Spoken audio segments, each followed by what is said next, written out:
Hai teman-teman, hari ini saya akan membahas mengenai digital writing di pertemuan ke-13.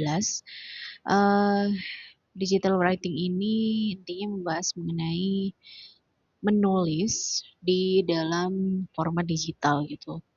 Saya tidak akan menyampaikan bagaimana detail cara untuk menulis di ini ya, misalnya format YouTube bagaimana, format ini bagaimana, tapi intinya secara keseluruhan apa sih yang harus teman-teman perhatikan ketika teman-teman harus menulis di format-format seperti digital gitu, sosial media atau mungkin di website dan beberapa tempat-tempat yang biasanya kita harus menulis gitu ya, tidak hanya sekedar membuat video atau foto gitu, tapi juga harus menulis gitu. Ya, jadi ada satu quote seperti ini teman-teman, internet user are impatient, task focus, task focus, and extremely disloyal. If they can't find what they're looking for easily, they're off. Jadi pembaca atau orang-orang yang melihat internet itu memang seperti kita tahu ya, seperti kita juga, kan, karena semakin banyaknya media atau semakin banyaknya konten, kita tuh akhirnya harus benar-benar siap gitu ya untuk kita sebagai penulis atau kita sebagai copywriter nantinya atau kita sebagai desainer nantinya itu harus siap me- menemui orang-orang atau netizen-netizen yang mungkin tidak akan melihat konten kita atau tidak akan menerima konten kita dengan oke gitu ya. Jadi karena saingannya banyak gitu dan semakin mudah untuk membuat hal tersebut gitu. Ya, kita tahu lah ya sosial media atau konten di media aplikasi apapun ini sekarang udah banyak banget dan semakin banyaknya aplikasi tersebut, banyaknya website, banyaknya media sosial bermacam-macam, itu akhirnya membuat kita harus bekerja keras untuk bisa menulis sesuai dengan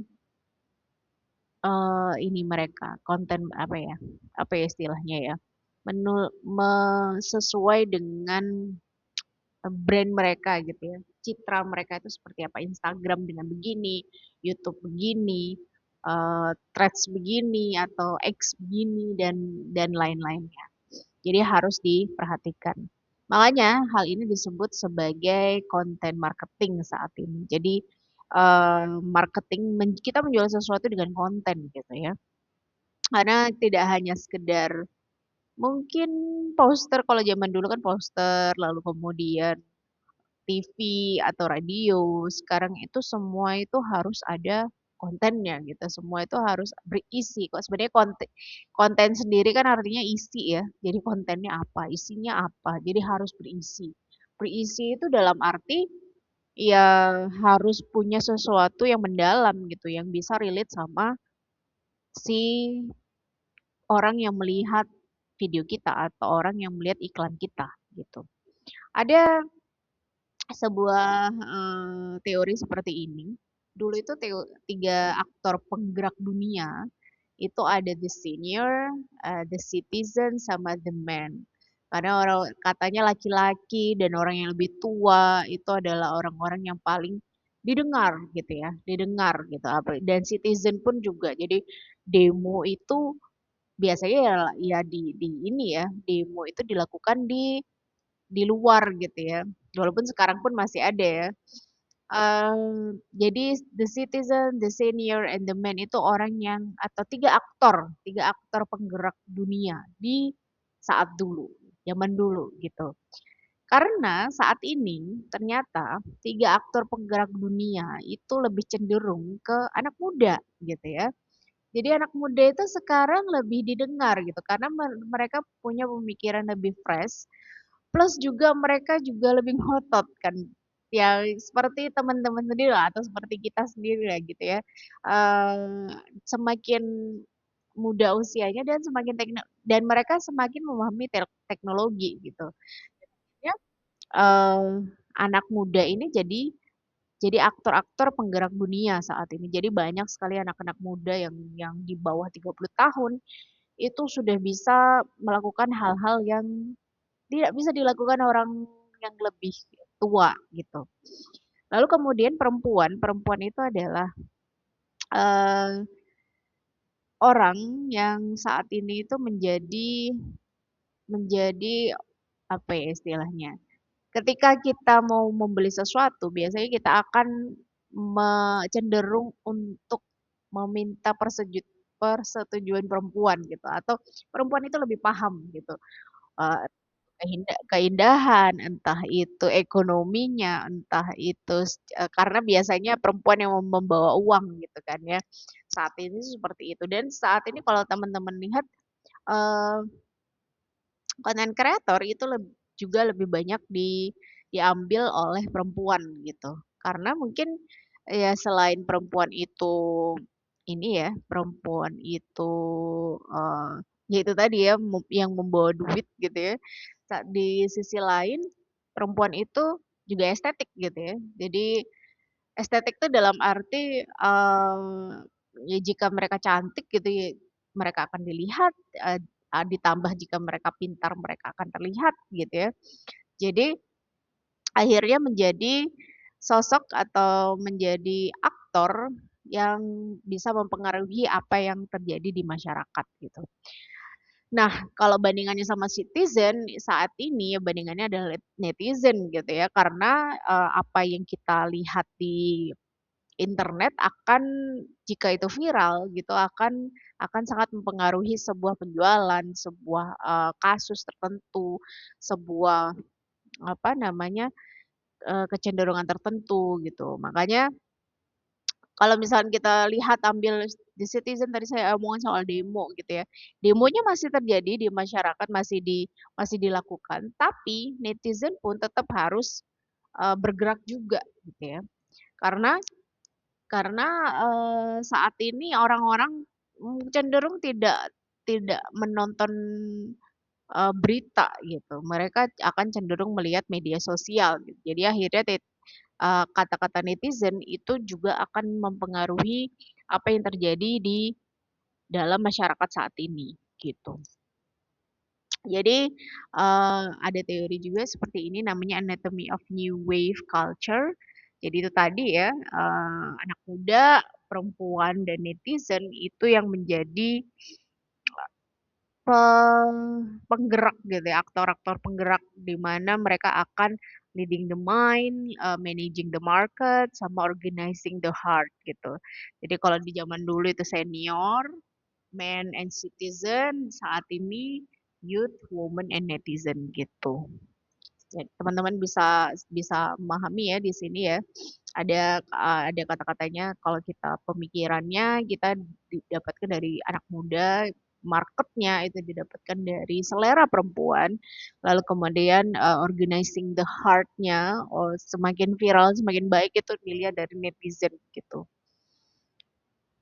Nah, eh, selain itu ya conversation itu juga dibutuhkan dalam konten marketing gitu ya. Jadi tidak tidak hanya sekedar wah bagus, tapi itu harus engage. Makanya itu ada kata-kata engagement, namun dibutuhkan sebuah engagement agar dapat engage banyak konten marketing itu akhirnya menggunakan teknik storytelling. Jadi penting banget ketika kita mau membuat sesuatu yang basisnya adalah internet gitu atau basisnya adalah digital itu kudu bisa menceritakan sesuatu yang menarik gitu, entah itu dari brandnya, entah dari kita, misalnya kita sebagai brandnya, ya kita harus menciptakan storytelling yang menarik sehingga orang-orang akan lebih relate, orang-orang akan lebih melihat dan orang-orang akan lebih hmm, apa ya, empati, simpati, mungkin seperti itu.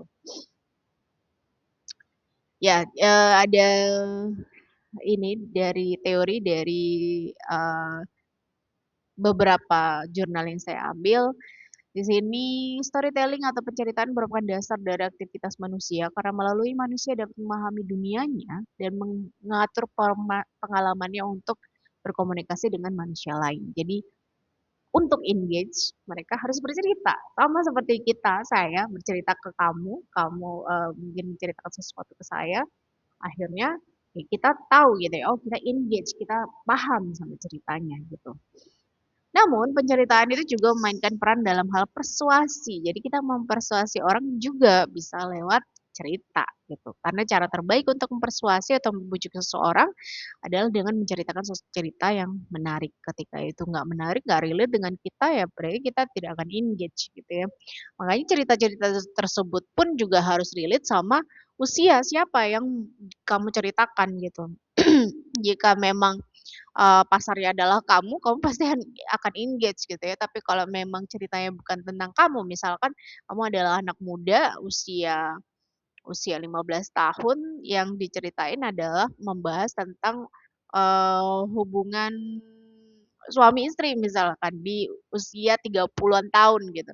Pasti tidak akan relate gitu kan. Ini ngomongin apa sih gitu. Makanya harus sesuai sama pasarnya gitu. Ini customer journey yang dilakukan biasanya kalau kita, apa ya, memahami suatu brand atau memahami suatu produk gitu ya, biasanya kita pasti harus, ini dulu gitu, tahapannya. Ada aware dulu, kemudian appeal, kemudian ask, act, sama advocate. Apa sih itu?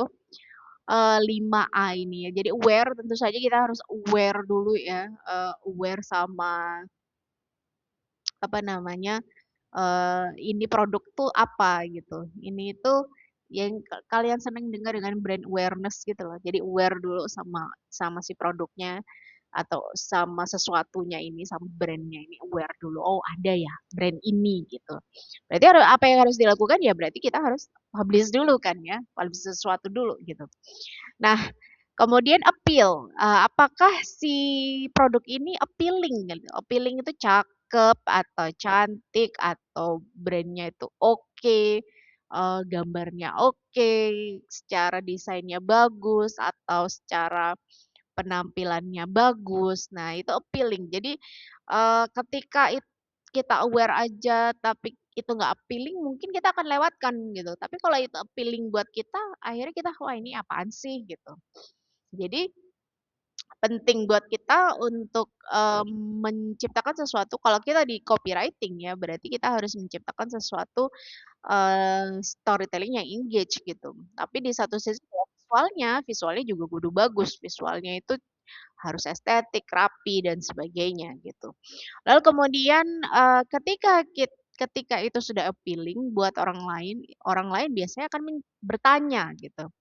Ini harganya berapa? Ini apa sih gitu? Ini gimana caranya untuk membeli ini? Atau gimana caranya untuk me memahami produk ini gitu. Kita biasanya akan bertanya.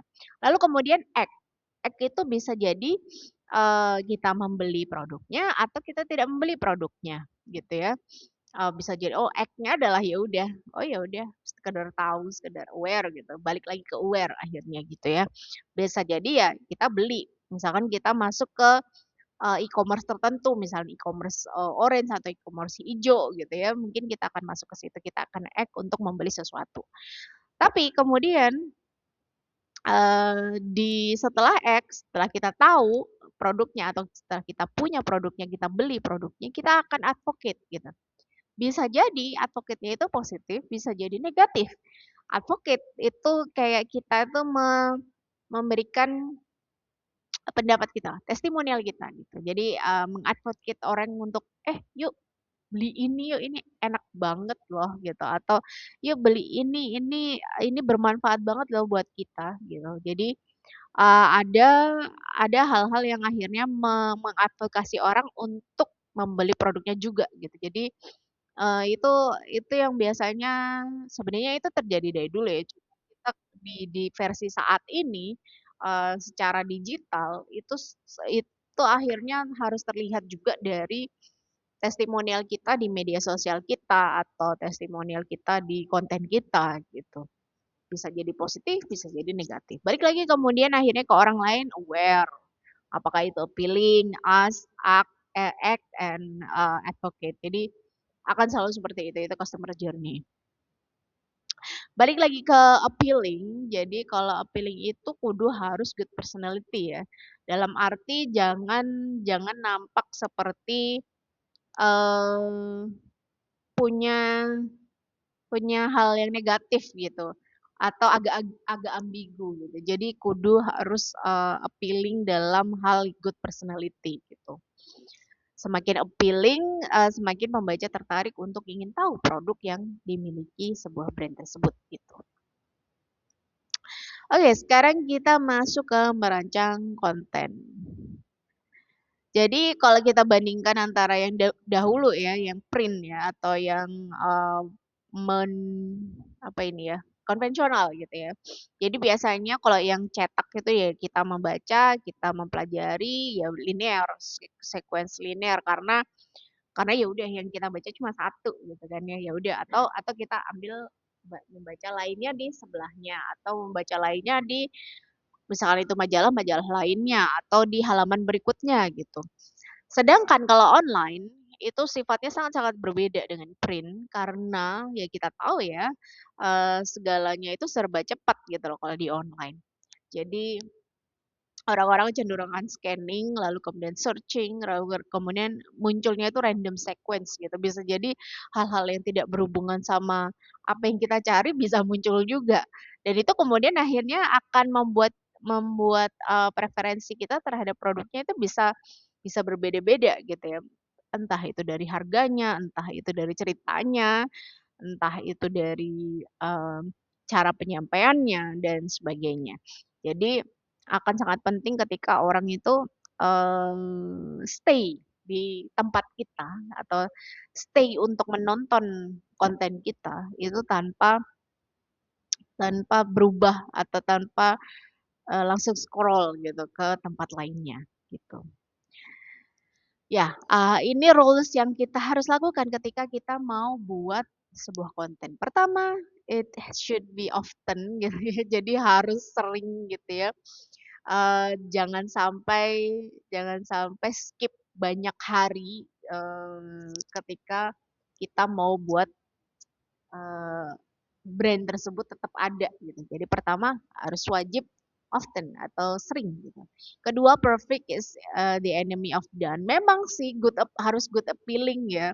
Tapi good appealing itu juga bisa kita dapatkan juga dari good personality kita gitu. Jadi tidak melulu harus estetik gitu. Bahkan katanya sekarang itu estetik itu adalah nomor kesekian. Kejujuran dari seseorang dalam dalam menjual sesuatu itu jauh lebih dilihat lebih true gitu ya atau lebih apa ya lebih ngambil simpati orang akhirnya gitu. Lalu kemudian ketiga, write like you speak gitu. Jadi kamu menuliskannya itu seperti kamu apa ya ngomong kayak gini, menulis sesuatu itu seperti ngomong. Jadi tidak seperti kamu ketika menceritakan sesuatu lewat online itu storytellingnya itu harus seperti kita bercerita seperti ini. Kemudian fokus on specific details. Kita mau ngomongin apa sih gitu. Kita ngomongin suatu produknya itu lebih lebih fokusnya USP-nya itu di mana, unique selling proposition-nya itu di mana. Ya itu yang kita harus fokusin gitu. Kemudian rule nomor 5 on your own topic. Jadi kalau dalam bahasa sekarang itu niche ya. Niche-nya itu apa gitu. Dari brand tersebut itu niche-nya apa. Oh ngomongin soal kebahagiaan misalnya aku mau ngomongin soal misalkan kalau saya gitu ya biasanya ngomongin soal art atau journaling misalkan seperti itu jadi on your own topic gitu. Kemudian yang keenam, tahu siapa audiens kamu. Nah ini kalau misalkan di beberapa media sosial ini dipermudah oleh algoritmanya mereka ya.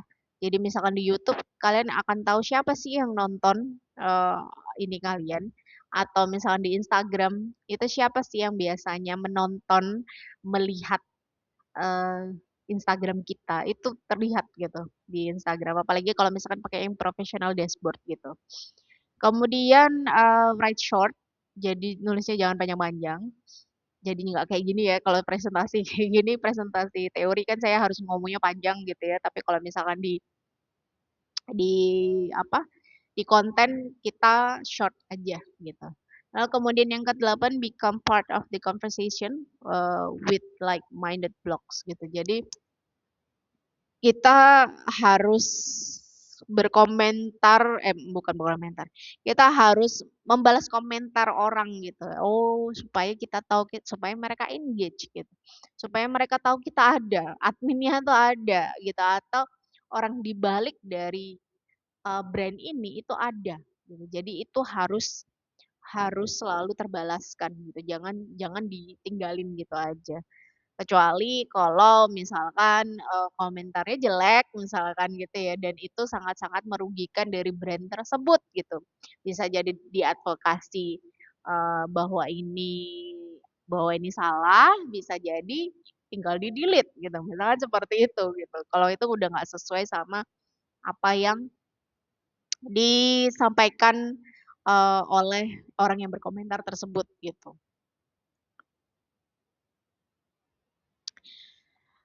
Materi konten yang menarik, banyak banget ya saat ini ya, dan tapi biasanya tetap sih, kita masuk ke quotes, harus ada quotes-nya, lalu kemudian ada jokes-nya mungkin, ada games yang menarik itu akan menarik gitu ya. Kemudian kayak afiliasi, your product is used, jadi digunakan gitu. Kemudian behind the scene, BTS itu juga sangat menarik untuk kita ambil sebagai bentuk dari, eee, konten yang menarik. Lalu kemudian wajah kita kayak gini ya, saya ngomong di depan kamu gitu, jadi wajah kita terlihat, lalu kemudian kita ngomong di depan kamera itu juga penting. Kemudian throwback, apa sih yang terjadi 10 tahun yang lalu, 5 tahun yang lalu, BTS kita gimana sih, itu kita bisa sambungin itu sama behind the scene gitu. Kemudian, user generated contents gitu. Jadi kita ambil dari apa sih yang lagi tren saat ini gitu. Orang-orang tuh biasanya bikin apa sih? Nah, kita akhirnya bikin versi mereka gitu, versi versi mereka, versi kita dari yang hal-hal yang sedang in saat ini, sedang tren saat ini gitu. Itu jadi, hal yang menarik gitu. Jadi misalnya ada pembahasan apa yang saat ini sedang menarik, kita ambil itu supaya apa ya, supaya untuk meningkatkan, views kita tentu saja ya. Nah, kita masuk ke website, website itu kalau gunanya copywriter itu mempengaruhi perencanaan dan penyusunan layout website selain menulis berita, artikel, dan blog. Jadi kalau kita lihat di website itu kan juga banyak tulisan ya. Sebenarnya copywriting sendiri, copywriter itu juga menentukan di mana sih, misalkan ini ya kalau kita ambil salah satu websitenya, salah satu rokok itu ya, ada tulisan tentang kami, ada apa sih namanya, seperti tab-tabnya itu di mana aja. Nah, itu sebenarnya copywriter itu juga melakukan hal tersebut atau me melakukan pekerjaan tersebut gitu. Jadi tidak hanya sekedar menulis yang di bawah ini nih, perusahaan rokok bla bla bla bla bla bla. Jadi bukan hanya itu, tapi mereka juga memplanning layout-nya secara baik. Nah, itu jadi akhirnya harus bekerja sama sama website builder-nya gitu ya, atau desainernya gitu. Jadi bukan hanya sekedar menulis gitu ya. Nah, 3 lapisan dalam konten website itu ada satu bagian perkenalan dan panduan utama tentu saja ya, di awal gitu ya. Jadi ini siapa, ini produk apa sih, brand apa sih. Lalu kemudian yang kedua, informasinya harus cepat, ide dan pengarahannya itu enak gitu. Jadi apa istilahnya, UI UX, user experience-nya harus enak gitu ya, interface-nya itu harus oke gitu. Dan itu sebenarnya masuk juga, dan sebenarnya copywriter pun juga masuk, kalau kalau kita bisa sambungkan ke UI UX juga nyambung gitu ya ke UI UX gitu. Lalu kemudian, fakta dan data yang detail. Nah, ini kalau penulisannya itu harus benar-benar detail, harus sesuai fakta. Kalaupun tidak sesuai fakta, ya kadang-kadang ada ya sesuatu, misalkan brand-brand tertentu kan harus ngomong secara, eee apa istilahnya ya, harus ngomong secara manis-manisnya juga gitu ya. Tapi tetap tidak jauh dari fakta yang ada gitu.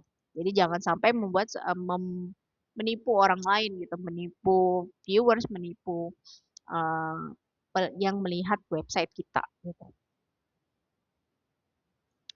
Kemudian ini salah satu contoh gitu ya misalkan tentang kami, brand kami, kehidupan berkelanjutan ini sebenarnya yang yang mendesain, bukan yang mendesain, yang membuat kisi-kisinya ini sebenarnya salah satunya adalah copywriter. Jadi bukan hanya apa ya, desainer UI UX-nya, tapi juga kita sebagai penulisnya itu juga harus harus bisa mengetahui nih layout-layout yang menarik, ya layout-layout yang harus diketahui orang atau orang-orang yang akan melihat website kita itu apa saja gitu, poin-poinnya apa aja. Lalu ini adalah checklist dalam menulis konten pada website. Bagaimana pembaca mengakses informasinya, pesan penting apa yang harus pembaca lihat secara keseluruhan, apakah pembacanya hanya satu komunitas atau bercabang, dan lain-lain. Bisa teman-teman baca di sini. Apakah oke, apakah website yang kamu sudah buat itu oke, kamu bisa checklist. Sebenarnya pertanyaannya bisa macam-macam lagi ya, sesuai sama apa yang kita butuhkan untuk website tersebut gitu. Nah, bagaimana pembaca mengakses informasinya? Kalau informasinya instan, berikan mereka tanpa menulis hal yang sesuatu yang terlalu panjang. Jika mereka tertarik pada brand perusahaannya, berikan informasi selengkap-lengkapnya. Ini sebenarnya poin-poin apa sih yang harus kalian perhatikan kalau misalkan website-website tersebut atau website yang kamu buat itu oke nggak gitu. Ini pertanyaan yang kamu bisa dapetin jawabannya secara secara teoritis gitu ya. Kemudian ini teknik dalam menyunting web copy. Jadi menyatukan intinya sih semua harus riset dulu ya, informasi yang didapatkan dari klien, riset dulu gitu untuk menambahkan detail dan konteks. Kemudian itu dijadiin satu jadi suatu informasi yang utuh, sampai perencanaan, memisahkan materi, buat copy tulisan yang di setiap sudut. Lalu kemudian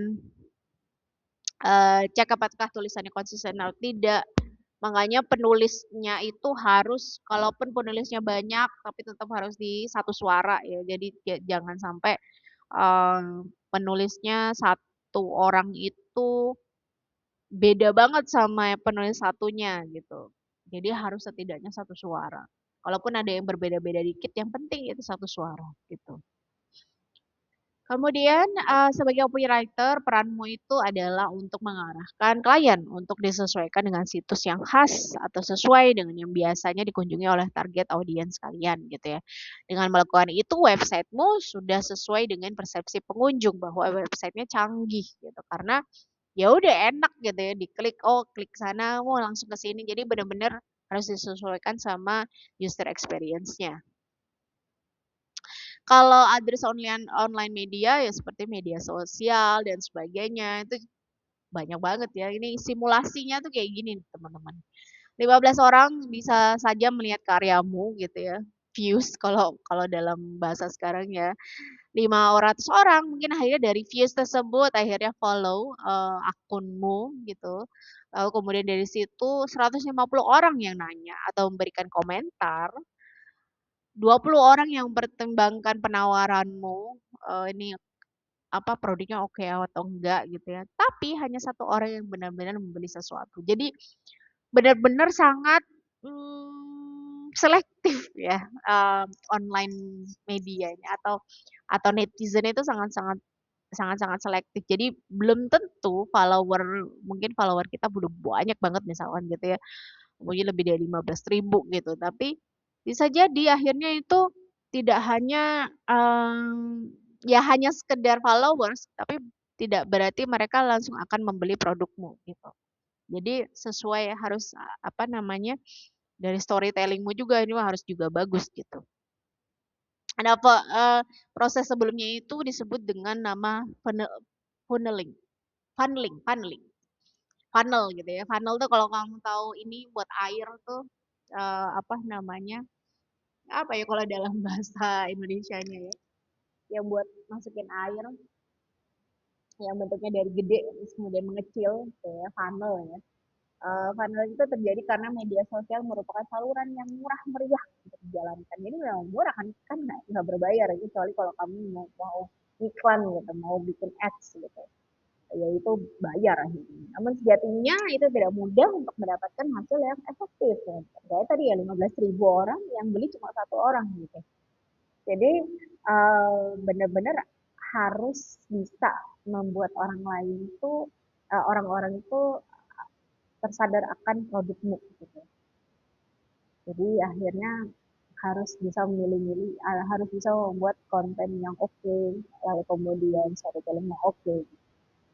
Lalu ini adalah beberapa situs atau beberapa online media yang kita ketahui juga dibuat untuk menjual sesuatu gitu ya. Ada Facebook tentu saja, tujuannya hard selling konten biasanya. Karena ya pasarnya adalah orang-orang yang harus langsung tidak tidak diceritain secara secara apa ya mini-mini gitu ya hard selling gitu.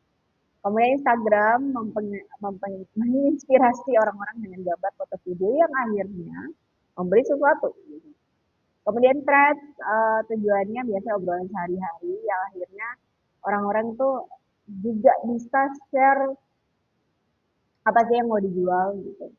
Kemudian YouTube, konten video panjang dan lebih detail, bisa jadi di dalamnya ada iklannya juga, dan TikTok. Ya, tujuannya konten video pendek. Sebenarnya kalau kita lihat saat ini, um, kecuali Threads ya, Threads kan sebenarnya adalah maunya menyanyi X ya, menyanyi Twitter gitu ya. Dan sebenarnya kalau kita lihat sih sudah mulai meningkat saat ini. Tapi Facebook, Instagram, YouTube, dan TikTok uh, empat-empat ini sudah punya namanya short video gitu dan itu bisa digunakan dan semuanya itu kayaknya melihat dari orang-orang yang cenderung menonton sesuatu nggak mau lama-lama gitu. Jadi akhirnya dibuatlah semuanya itu punya short video konten gitu. Dan itu bisa jadi itu akhirnya mempermudah ya saat ini ya kalau misalkan kita ada sebuah produk lalu kemudian mau mau share si produk tersebut ke banyak orang, akhirnya ya udah masuk ke Facebook, masuk ke Instagram, masuk ke YouTube, masuk ke TikTok. Walaupun kalau misalkan pinginnya itu lebih lebih apa lebih fix lagi ya harus disesuaikan sama pasarnya gitu. Instagram itu berarti kemana? Milenial, Gen Z. Kalau TikTok tuh lebih ke Gen Alpha, Gen Z gitu. Kalau lebih milenial dan ke atas. Jadi ya memang akhirnya disesuaikan sama pasarnya. Ya, kemudian ini ada suatu quote seperti ini, media sosial lebih secara efektif agar kita aktif dan terlihat. Media untuk kita berinteraksi dengan pasar dan pembaca, itu tadi ya. Nah, walaupun sebenarnya sekarang juga banyak keranjang-keranjang kuning, yang orange, keranjang eh, hijau yang ada di sekitaran dari media sosial tersebut gitu ya. Akhirnya jadi lebih mudah untuk kita menjual sesuatu. Ini checklist dalam menulis di media sosial. Pertama ya harus original ya. Uh, Original itu dalam arti kita tidak plagiat mentah-mentah gitu. Tapi kita buat versi kita gitu ya.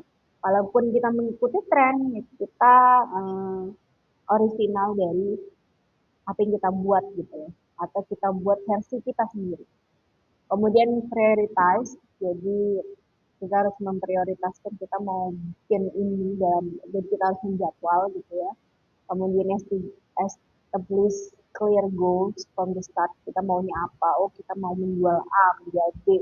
Atau kita mau punya follower berapa orang dalam waktu seberapa. Think before you write, write frequently. Ini juga penting, kita harus nulisnya itu nulisnya harus dipikirin dulu. Jadi jangan hanya sekedar um, ya udah just posting gitu ya. Think about your tone or voice. Jadi um, kita namanya tadi saya bilang ya harus satu suara gitu dari entah itu website entah itu media sosial gitu harus satu suara gitu think about your audience, audience itu pengennya seperti apa. Makanya banyak sekali konten-konten yang ngikutin audience gitu. Don't let comments go unnoticed. Jadi jangan sampai komen itu tidak, jadi jangan sampai orang yang komen di tempat kita itu dibiarin gitu aja gitu ya. Brighten things up a bit, jadi buat sesuatu yang estetik, sesuatu yang rapi gitu ya, dan lebih oke, lebih keren gitu. Mungkin akhirnya bisa membuatnya lebih viral gitu. Spread awareness, bisa kita share ke orang lain lewat media sosial lainnya. Tadi saya bilang ada yang misalkan kita hanya posting di Instagram lalu kemudian kita share ke YouTube, ke TikTok dan sebagainya. Don't brag, jadi jangan sombong gitu ya. Jangan hanya sekedar kamu punya berapa follower atau kontenmu satu itu udah oke lalu kemudian kamu berhenti gitu ya, atau kamu udah sombong gitu. Jadi don't brag. Dan ini beberapa tips, gunakan SEO. Sekarang bahkan di Instagram sendiri sudah ada SEO nih. Jadi bukan hanya di website saja, atau bukan hanya di blog aja. Kalau zaman dulu SEO itu cuma cuma berguna di blog gitu. Berguna di website. Tapi sekarang itu juga sudah merambah ke Instagram, ke TikTok dan sebagainya. Jadi benar-benar eh, bahkan ini ya hashtag itu udah nggak penting sekarang. Yang penting itu adalah SEO ini. Ada satu kata-kata atau ada satu gestur yang disampaikan saat di videonya atau di kontennya. Gitu. Jadi itu ya, sama sih, hampir sama sih ini checklist tema tips untuk menulis ini ya. Dan ini adalah 8 magic words dalam sales page. Sebenarnya tidak hanya di sales page itu biasanya di satu page kan, isinya intinya adalah jualan. Tapi di sini intinya bahkan di konten-konten yang dia jualan itu bisa menggunakan kata-kata yang using, perkenalkan, ini adalah produk ABCD, diinvestasikan uang Anda di sini, jadi investasikan waktu Anda di sini. Gitu. Yes, jadi pakai exciting word and positive, step by step. Now, here's what you can get. You, kamu, lo, uh, kon. Jadi hal-hal yang sifatnya personal gitu ya, diperuntukkan untuk uh, kamu yang membaca. Gitu. Lalu kemudian downside-nya apa? Kerugian yang mungkin bisa diceritakan, tapi tetap dengan nada yang positif. Misalkan ngomongin soal kalau kamu tidak melakukannya sekarang, kamu bisa rugi 2 tahun atau 1 tahun, misalkan. Jadi banyak sekali menyampaikan hal-hal seperti itu. Jadi atau diskon. Kalau misalkan kamu tidak membeli sekarang, diskonnya hanya sampai besok, hanya sampai di hari Senin misalkan. Itu kan suatu hal yang akhirnya membuat kita rugi nih kalau misalnya kita nggak beli sekarang. Kayak gitu kan. Ya ini cukup panjang ya video ini ya. Semoga teman-teman menonton. Tapi ini jadi satu ini juga satu apa rekaman yang bisa saya gunakan juga di lain waktu. Terima kasih teman-teman sudah mendengarkan apa yang saya sampaikan. Selamat pagi, siang, sore. Assalamualaikum warahmatullahi wabarakatuh.